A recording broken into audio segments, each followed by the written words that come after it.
નમસ્કાર, મહત્વના સમાચારો પર એક નજર। આંકલાવના રણજેવાડ તલાવડીમાં અસંખ્ય માછલીઓના કરુણ મોત, કેમિકલ કે ઝેરી દવા નાખવામાં આવ્યાની આશંકા।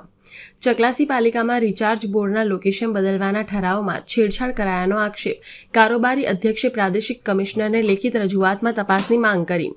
અમદાવાદમાં વટવા મર્ડર કેસમાં 34 વર્ષ પહેલા પત્નીની હત્યા કરી લાશ ખાળકૂવામાં દાટી દેનાર પતિ અને જેઠ ઝડપાયા। ગુજરાતમાં એક જ વર્ષમાં 8,984 લોકોએ કરી આત્મહત્યા, જેમાં 71% પુરુષો, 30% બનાવ માત્ર 4 મહાનગરોમાં।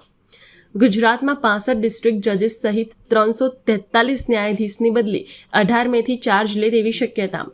પીએમ મોદી આવતીકાલથી 2 દિવસ ગુજરાતના પ્રવાસે જામનગરમાં કરશે ભવ્ય રોડ શો।